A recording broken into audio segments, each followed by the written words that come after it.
Hey, what's going on, everybody? Welcome back to the channel. Today on this episode, I'm going to show you one of the most surefire ways to catch fish with bottom bouncing techniques. This is a retrieve that you can use with anything from, of course, a Carolina rig, a shaky head, football jig, Texas rig worm, drop shot, Neko rig, whatever type of bottom bouncing technique you're using. This is a retrieve that you have to know, and this is one that probably should be the one that you revert to. If you're not getting bites, this is one you've got to try. So we're gonna get started, but first, before we get the video started, I just wanna remind everybody, you know, if you're watching this video and you enjoy this content, you feel like you're getting something from it, consider hitting that subscribe button and liking and sharing as well. Those are all great ways to support the channel and you know, keeps me motivated to do more videos just like this. But anyways, let's get started with this one retrieve. So what we've got here is, it's actually over here now. We're on anchor mode with the Lowrance Ghost. But we've got a little brush pile over here, and it's got some fish in it. I mean, I haven't fished it today, but I've caught fish out of it before. And it's like bright, calm conditions. There's a little bit of a breeze, but not enough to like really do anything, like get the fish real active. And the retrieve that I really like to use, especially in tough conditions, but anytime, you know, I'm fishing bottom bouncing techniques, this is a retrieve that I will implement, is actually a retrieve that it took me quite a while to have confidence in. Because when I first started bass fishing, I was learning all these techniques. I thought, you know, more action is better. More action is going to get, you know, more strikes from fish. And over time, fishing tournaments and really just taking bass fishing seriously and trying to learn as much as possible, I learned that less is more a lot of times in bass fishing. You know, more subtle presentations can really make a huge difference in your success out on the water, even if the fish are active, you know. And so this retrieve really just embodies that principle of really keeping things very simple and subtle.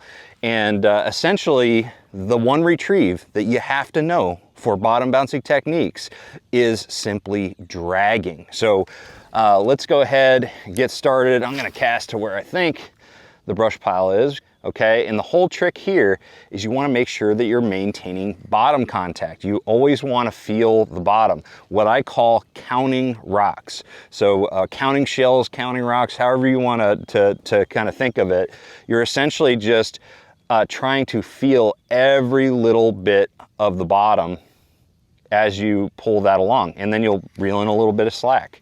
You know, very, very simple, you know, way of fishing. The whole idea is just keep it on the bottom. And essentially what's happening as you drag this bait is, yes, it doesn't seem like you're doing much to it because you're really not imparting a lot of action with the rod tip, but the weight, as this bait and this rig, you know, grinds on the bottom, that weight, just the simple fact that it's crawling over rocks and pebbles and shells and things like that, it's going to impart a very natural, subtle action to the bait that you're using, okay? And that's the whole idea about a dragging technique, is that it's more natural. You know, if you look at, you know, bait fish or forage species, whatever they are, you know, whether it's, you know, some type of amphibian or crawfish, they're not like really making a lot of action. They're trying to be pretty subtle themselves. And so it's very, very natural to have a presentation that isn't, you know, just going crazy, bouncing all over the place, okay? Sometimes that's a great way to get bites, but a dragging technique really does imitate, you know, natural forage species probably better than anything. But one thing I do need to mention, you know, we are fishing brush here, but I do need to let you guys know that dragging is primarily for clean bottoms, okay? So like for this brush pile, I'm talking about like casting to the sides of the brush, trying to get as close to the brush as possible without getting inside.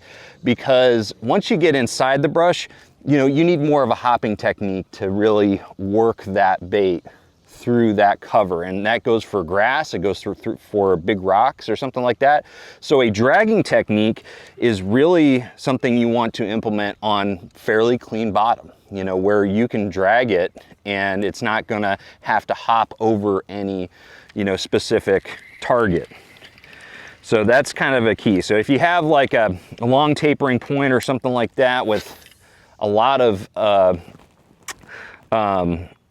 you know, a lot of just clean, gradually sloping contours, a dragging technique is an excellent choice. It's one of my absolute favorites. Another thing I got to mention, I kind of touched on it at the beginning. Today we're fishing a drop shot, which is all about like keeping the bait above the bottom, right? But a lot of techniques like fishing a regular Texas rig, fishing a jig, fishing a Carolina rig, fishing, you know, a lot of different things that where the weight, pretty much everything else, you know, the weight and the bait are kind of on the same plane. You know, Carolina rig, the bait, depending on what bait you're using, it can float up and be above the weight. But a drop shot is meant to have the bottom, or the weight on the bottom, you know, and then the bait above it. So that's why I like to use it kind of a rod tip up drag, which requires, you know, you have the right size weight so you're not lifting it off the bottom. But most other techniques that have, you know, the bait presented on the bottom with the weight, you're gonna wanna do a side drag. So like a shaky head or a jig or Texas rig or something like that. I'm going to, you know, make my cast. First I wanna get it in this brush pile or close to it because I want to actually catch fish, not just talk about catching fish. And, you know, with other techniques, I'm just going to do a side drag. Rod tip kind of down, pointed towards the water, and dragging to the side, okay? And then I'll reel in the slack. So that's kind of the difference between most bottom bouncing techniques and something like a drop shot. All right? But the whole idea is just real slow, steady, counting them shells, counting them rocks.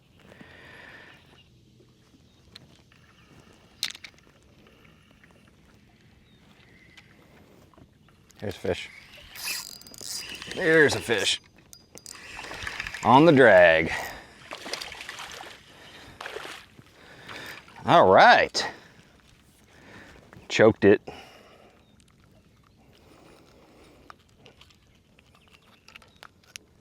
Well, even with it being super slow today, real tough bite, it's gonna be like 97 degrees air temperature. It's gonna be hot here in Arkansas.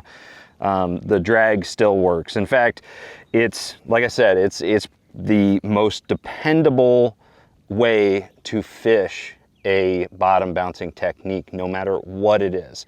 So at the core of your fishing, when you're fishing bottom bouncing techniques, really try to drag more than you're imparting action. In most cases, there's some cases where a lot of action is exactly what you want to impart into your presentation, but a lot of times it's all about that very subtle movement. And it's something that took me a long time to gain confidence in. So hopefully this video will help boost your confidence so you can learn how to catch fish with this awesome retrieve. So thank you guys so much for watching. Again, if you guys enjoy this content, you enjoy this video, make sure that you subscribe to the channel, hit that like button, and also share the content. You know, those are all great ways to support Sonar Fishing. Thank you so much for watching. I'm going to see you out on the water. Make sure you trust the process.